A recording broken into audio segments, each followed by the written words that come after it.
Hey, this is a 3-direction thoracic rotation drill. So I got a roller here, kneeling, you can kneel on a pillow if you want to, and I'm gonna come on all fours, just from the side. I'm gonna sit my hips back a little bit and then just get my arms underneath. That's gonna get more rotation through our mid and upper back. From there, I'm gonna get one hand coming up and I'm gonna allow the roller to drive me into a stretch here. And then I'm gonna come back, hand gently on the head, rotate up with a little pressure into my left hand, crease the elbow pointing forward.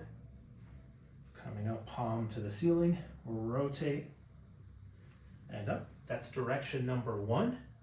Especially on this one, as I rotate, I don't wanna sink.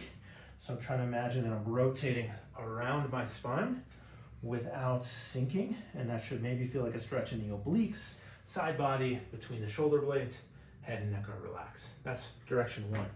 From there, we're gonna bring the roller up at an angle here, thumb up or palm up, and I'm gonna reach that way and get a little bit of rotation. And then here, I'm gonna arm across the chest and kind of rotate in a little different way up. Rotate here, and coming up. I'll show one more direction and then I'll break down a couple common faults here. Then I got the roller right in front, palm up if you can, if not thumb up. And I'm gonna reach forward.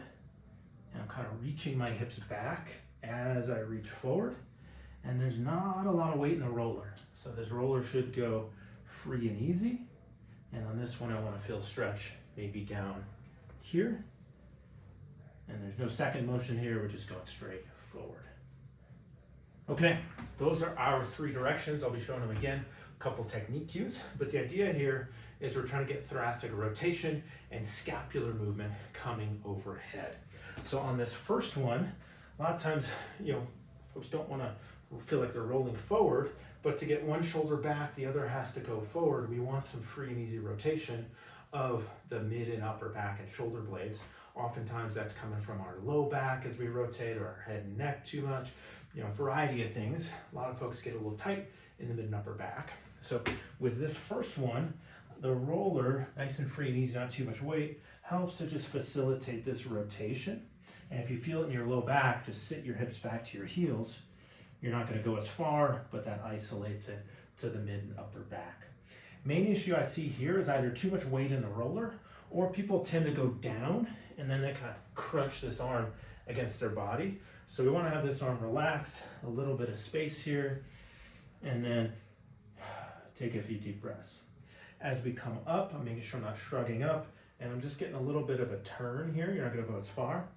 On the supporting arm, sometimes people have pain in that arm if they collapse to their shoulder. So a little pressure into the floor, little external rotation, so crease the elbow over the index finger. That's direction 1. Direction 2, we're getting kind of a diagonal scooping motion. So I'm gonna come here pretty similar, but it's less rotation. And I'm gonna reach here. I'm almost imagining reaching my arm long. I still want some good space between chin and arm, so I'm not collapsing down on it. And nice and slow and controlled, taking some deep breaths. And then on this second piece, arm across the chest, I don't want to be shrugged up, but nice and down and relaxed. And that's where I rotate from here. So I'm not rotating there. A lot of times I see people, they lead with their head, or they lead with the shoulder kind of coming forward. So nice across the chest, just kind of rotate through there. Final one is coming forward. This can be really helpful if it's painful reaching up above. Palm up, that gets some external rotation, which is often helpful. And from there, I'm gonna reach out. This one especially, not a lot of weight in the roller. You're letting the roller glide your arm forward. So I'm not just coming here to coming down.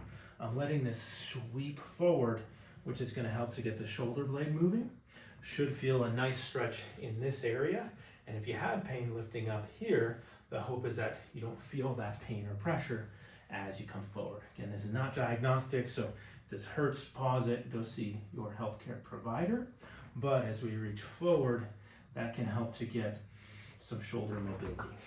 And in all of these positions, be taking some deep breaths in each position, and hope is that helps you feel like you can rotate and move around.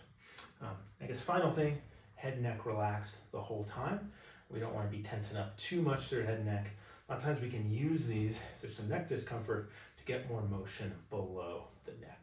So give it a shot. Let me know what you think.